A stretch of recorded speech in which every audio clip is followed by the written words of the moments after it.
ಶ್ರೀ ವಿಶ್ವಾವಸುನಾಮ ಸಂವತ್ಸರ ಉತ್ತರಾಯಣ ಶಿಶಿರ ಋತು ಫಾಲ್ಗುಣ ಮಾಸ ಕೃಷ್ಣ ಪಕ್ಷವಾಗಿದೆ. ಈ ದಿವಸ ಗುರುವಾರವಾಗಿರತಕ್ಕಂಥದ್ದು, ನವಮಿ ತಿಥಿ, ಮೂಲ ನಕ್ಷತ್ರ. ಈ ದಿವಸ ಗುರುವಾರವಾಗಿದೆ, ಫಾಲ್ಗುಣ ಮಾಸದ ಕೃಷ್ಣ ಪಕ್ಷದ ನವಮಿ. ಈ ದಿವಸ ಕೊಲ್ಲೂರು ಮೂಕಾಂಬಿಕಾ ಸನ್ನಿಧಾನದಲ್ಲಿ ವಿಶೇಷ ಪೂಜೋತ್ಸವ ನೆರವೇರುತ್ತೆ. ಈ ದಿವಸ ಮೂಲ ನಕ್ಷತ್ರ ಸರಸ್ವತಿಯ ನಕ್ಷತ್ರ. ವಸ್ತುತಃ ಅಲ್ಲಿ ಮಹಾಲಕ್ಷ್ಮಿ, ಮಹಾಕಾಳಿ, ಮಹಾಲಕ್ಷ್ಮಿ, ಮಹಾಸರಸ್ವತಿ ತ್ರಿಗುಣ ಸ್ವರೂಪಳಾಗಿರ್ತಕ್ಕಂಥ ಆ ಆದಿಶಕ್ತಿ ಅಲ್ಲಿ ಆಕೆ ಲಿಂಗ ಸ್ವರೂಪದಲ್ಲಿ, ಉದ್ಭವ ರೂಪದಲ್ಲಿ ನೆಲೆಸಿದ್ದಾಳೆ ಅಂತಕ್ಕಂಥ ನಂಬಿಕೆ ಇದೆ. ಕೊಲ್ಲೂರು ಕ್ಷೇತ್ರ ನಮ್ಮ ಕರ್ನಾಟಕದ ಮಟ್ಟಿಗೆ ಅತ್ಯಂತ ಪವಿತ್ರ ಸ್ಥಳ. ಯಾರಾದರೂ ಅಲ್ಲಿ ದುರ್ಗಾ ಸಪ್ತಶತಿ ಪಾರಾಯಣವನ್ನು ಮಾಡಿಸಿದ್ದೇ ಆದರೆ, ಚಂಡಿ ಯಾಗವನ್ನು ಮಾಡಿಸಿದ್ದೇ ಆದರೆ, ಅವರ ಕೋರಿಕೆಗಳು, ಇಷ್ಟಾರ್ಥಗಳು ಶತಸಿದ್ಧವಾಗಿ ನೆರವೇರುತ್ತೆ, ಅಮ್ಮನವರ ಕೃಪೆ ಅವರಿಗೆ ಉಂಟಾಗುತ್ತೆ ಅಂತಕ್ಕಂಥ ನಂಬಿಕೆ ಈ ಹೊತ್ತಿಗೂ ಇದೆ. ಆ ವಾತಾವರಣವೇ ಆಗಿದೆ, ಅಲ್ಲಿನ ಪರಿಸರವೇ ಆಗಿದೆ. ತಪಸ್ವಿಗಳ ತಾಣ ಅದು. ಶ್ರೀ ಶಂಕರಾಚಾರ್ಯರು ಅಲ್ಲಿ ಶ್ರೀಚಕ್ರ ಸ್ಥಾಪನೆಯನ್ನು ಮಾಡಿ, ಆನಂತರದಲ್ಲಿ ಆ ಕ್ಷೇತ್ರದ ಶಕ್ತಿ ದ್ವಿಗುಣವಾಯಿತು ಅಂತಕ್ಕಂಥ ನಂಬಿಕೆ ಇದೆ. ಮೂಲ ನಕ್ಷತ್ರ ಈ ದಿವಸ ಸರಸ್ವತಿ, ಮೂಲ ನಕ್ಷತ್ರದಲ್ಲಿ ಸರಸ್ವತಿ ಜನ್ಮ ತಾಳೆ, ಅಂದರೆ ಅವತರಿಸಿದ್ದು. ಹೀಗಾಗಿ ಸರಸ್ವತಿ ಅಲ್ಲಿ ಇದ್ದಾಳೆ, ಮಹಾಲಕ್ಷ್ಮಿ ಅಲ್ಲಿದ್ದಾಳೆ, ಕಾಳಿ ಕೂಡ ಅಲ್ಲಿದ್ದಾಳೆ. ಅಸುರನನ್ನು, ಮೂಕಾಸುರ ಅಂತಕ್ಕಂಥವನ್ನ ಕೊಂದು ಅಲ್ಲಿ ಆ ತಾಯಿ ನೆಲೆಗೊಂಡಿರತಕ್ಕಂಥದ್ದು ಸೌಪರ್ಣಿಕಾ ನದಿ ತೀರದಲ್ಲಿ. ಈ ಹೊತ್ತಿಗೂ ನಾವು ಒಳ್ಳೆಯ ಸುಕ್ಷೇತ್ರವನ್ನು ಕಾಣ್ತೀವಿ. ಇದು ಏನು, ಯಾವ ರೀತಿಯ ಜಾಗೃತಿಯನ್ನು ತಂದುಕೊಡ್ತಕ್ಕಂಥ ಕ್ಷೇತ್ರ ಅಂತಂದರೆ ಯಾವುದಲ್ಲ ಅಂತ ಹೇಳಬೇಕು.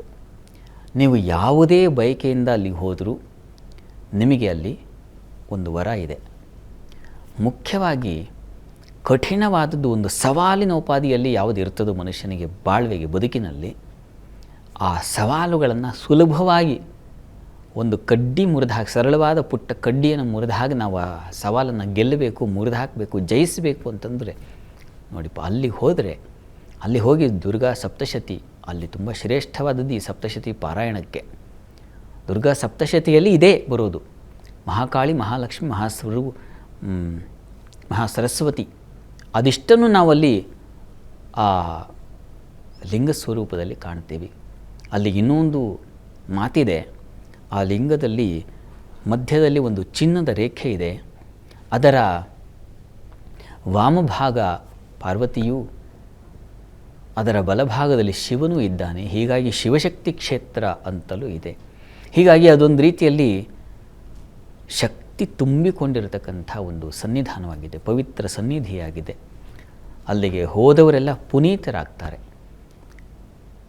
ಈ ಕಾರಣದಿಂದ ಆ ಕ್ಷೇತ್ರ ದರ್ಶನ ನಮ್ಮೆಲ್ಲರಿಗೆ ಒಂದು ಅಭಯವನ್ನು ನೀಡ್ತಕ್ಕಂತಹ, ಇಷ್ಟಾರ್ಥ ಕರುಣಿಸ್ತಕ್ಕಂತಹ ಒಂದು ಮಹನೀಯ ಪುಣ್ಯಕ್ಷೇತ್ರವಾಗಿದೆ. ಅಲ್ಲಿ ವಿಶೇಷ ಕಾರ್ಯಗಳು ಈ ದಿವಸ, ನಿನ್ನೆ, ಈ ದಿವಸ, ನಾಳೆ ಎಲ್ಲ ನಡೀತಾ ಇದೆ ಅಂತ. ಹೀಗಾಗಿ ಸಾಧ್ಯವಾದವರು ಹೋಗಿ ಪಾಲ್ಗೊಂಡ್ರೆ ಅಂಥ ಕ್ಷೇತ್ರ ದರ್ಶನ ಮಾಡೋದರಿಂದ ನಮ್ಮ ಬದುಕು ಪಾವನವಾಗುತ್ತೆ, ನಮ್ಮ ಮನೋಬುದ್ಧಿಗಳು ಸರಿ ಹೋಗುತ್ತವೆ. ಈ ಎಲ್ಲ ದೃಷ್ಟಿಯಿಂದ ಆ ಕ್ಷೇತ್ರ ದರ್ಶನ ತುಂಬ ಒಳ್ಳೆಯದು. ನಮ್ಮಲ್ಲಿ ಎಷ್ಟೋ ಕ್ಷೇತ್ರಗಳಿದ್ದಾವೆ, ಎಲ್ಲ ಕ್ಷೇತ್ರಗಳಲ್ಲೂ ಅದರದೇ ಆದ ಮಹಿಮೆ ಇದೆ. ಕೊಲ್ಲೂರಿಗೆ ಆ ಎಲ್ಲ ಸ್ಥಾನಗಳಿಗಿಂತಲೂ ಒಂದು ಅತ್ಯತಿಷ್ಠ ದಶಾಂಗುಲಂ ಅಂತ ಕರೀತಾರಲ್ಲ, ಆ ರೀತಿಯಲ್ಲಿ ಒಂದು ಹಿಡಿ ಮೇಲೆ ಇರ್ತಕ್ಕಂಥ ಕ್ಷೇತ್ರ. ಹೀಗಾಗಿ ಅಲ್ಲಿಗೆ ಹೋಗಲಿಕ್ಕಾಗಲಿಲ್ಲ ಅಂದರೆ ಕೊಲ್ಲೂರು ಮೂಕಾಂಬಿಕೆಯ ಸ್ತುತಿಯನ್ನಾದರೂ ಹೇಳಿಕೊಂಡು, ಆಕೆಯ ಗೀತೆಗಳನ್ನಾದರೂ ಕೇಳಿಕೊಂಡು, ಅಷ್ಟೋತ್ತರವನ್ನಾದರೂ ಹೇಳಿಕೊಂಡು ಆಕೆಯ ಕೃಪೆಗೆ ಪಾತ್ರರಾಗಬಹುದು. ಮೂಕಾಸುರ ಅಂತಕ್ಕಂಥವನು ಏನನ್ನ ಹೇಳ್ತಾನೆ ಅಂದರೆ, ನಮ್ಮ ಬಾಯಿ, ನಮಗೆಂಥ ಜಿಹ್ವೇಂದ್ರಿಯ ಕೊಟ್ಟಿದ್ದಾನೆ ಭಗವಂತ, ಇದನ್ನು ನಾವು ಯಾವ್ಯಾವುದಕ್ಕೋ ಬಳಸ್ತೀವಿ. ವಾಗ್ಜನ್ಮ ವೈಫಲ್ಯಂ ಅಂತ ಇನ್ನೊಂದು ಕಡೆ ಹೇಳ್ತಾರೆ. ಹೀಗಾಗಿ ಆ ಮಾತಿನ ಉತ್ಪತ್ತಿಯ ಸ್ಥಾನ ಇದೆಲ್ಲವೂ. ಹೀಗಾಗಿ ಇಲ್ಲಿ ನಾವು ಅವಾಚ್ಯವನ್ನು, ಯಾವುದು ಅನಗತ್ಯವಾದದ್ದು ಅದನ್ನೆಲ್ಲ ಮಾಡಬಾರ್ದು. ಅದನ್ನು ಮಾಡೋದ್ರಿಂದ ಆ ಜನ್ಮ ಮಾತಿನ ಜನ್ಮ ಏನಿದೆ ಅದು ವಿಫಲವಾಗುತ್ತೆ. ಈ ಕಾರಣದಲ್ಲಿ ಮಾತಾಡಿದ್ರೆ ವಚನಕಾರರು ಹೇಳ್ತಾರಲ್ಲ, ಮಾತೆಂಬುದು ಅಲ್ಲಮಪ್ರಭುಗಳಂತೂ ಮಾತೆಂಬುದು ಜ್ಯೋತಿರ್ಲಿಂಗ ಅಂತ ಹೇಳ್ತಾರೆ. ನುಡಿದರೆ ಮುತ್ತಿನ ಹಾರದಂತಿರಬೇಕು ಅಂತ ಬಸವಣ್ಣವರು. ಹೀಗಾಗಿ ವಚನಕ್ಕೆ ವಚನ ಅಂದರೆ ಅದೇ ಮಾತಿಗೆ ತುಂಬ ಶ್ರೇಷ್ಠತೆ ಇದೆ. ಈ ಕಾರಣದಿಂದ ಯಾರನ್ನು ನೋಯಿಸಬಾರ್ದು, ಏನೇನೋ ಅದನ್ನೇ ಮಾತಾಡಬಾರ್ದು, ಸಂದರ್ಭೋಚಿತವಾಗಿ ಮಾತಾಡ್ತಕ್ಕಂಥದ್ದು, ಇದನ್ನೆಲ್ಲ ನಮಗೆ ಕರುಣಿಸ್ತಕ್ಕಂಥವಳು ಮೂಕಾಸುರ ಅಂದರೆ ಅದು. ನಮ್ಮ ಮಾತು ಅವಾಚ್ಯವಾದರೆ ನಾವೇ ಮೂಗರು, ಅದಕ್ಕಿಂತ ಮೂಕತನ ಇನ್ನೇನಿದೆ.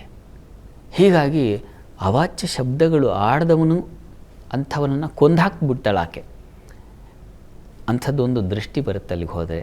ಹೀಗಾಗಿ ಎಲ್ಲಿ ಮಾತಾಡದೆ ಮಾತಿಲ್ಲಿ ಕುವೆಂಪು ಅವ್ರ ಮಾತಿಲ್ಲಿ ಮೈಲಿಗೆಯು ಅಂತ. ಕೆಟ್ಟ ಮಾತು ಎಲ್ಲ ಮೈಲಿಗೆ, ಒಳ್ಳೆಯ ಮಾತೆಲ್ಲ ಮಡಿಯೇ. ಹೀಗಾಗಿ ಈ ದೃಷ್ಟಿ ನಮಗೆ ಅಲ್ಲಿ ಆ ಭಗವತಿ ಕೃಪೆಯಿಂದ ಉಂಟಾಗುತ್ತೆ. ಅಲ್ಲಿಂದ ಅಲ್ಲಿಗೆ ಹೋಗಿ ಇಂಥ ದರ್ಶನ ಮಾಡಿ ಬಂದ ನಂತರದಲ್ಲಿ ಮತ್ತೆ ಆ ಬುದ್ಧಿ ನಮ್ಮಲ್ಲಿ ಬರಬಾರ್ದು. ಬರ್ತಾ ಇದೆ ಅಂದರೆ ನೀವು ಸರಿ ದರ್ಶನ ಮಾಡಿಲ್ಲ ಅಂತ, ಆಕೆಯನ್ನು ಸರಿಗೆ ಸ್ತುತಿಸಿಲ್ಲ ಅಂತ. ಯಾರು ಸ್ತುತಿಸ್ತಾರೋ, ಆಕೆ ದರ್ಶನ ಮಾಡ್ತಾರೋ ಅವರಿಗೆ ಮಾತು ವೈಫಲ್ಯವಾಗಲ್ಲ, ಮಾತು ಸಾಧನವಾಗುತ್ತೆ. ಅಂತಹ ಮಹಾತಾಯಿಯನ್ನು ಒಳ್ಳೆಯ ವಾಕನ್ನು ನಮಗೆ ಕರುಣಿಸು, ಒಳ್ಳೆಯ ಬುದ್ಧಿಯನ್ನು, ಒಳ್ಳೆಯ ಆಲೋಚನೆಗಳನ್ನು ಕರುಣಿಸು ಅಂತ ಪ್ರಾರ್ಥನೆ ಮಾಡೋಣ.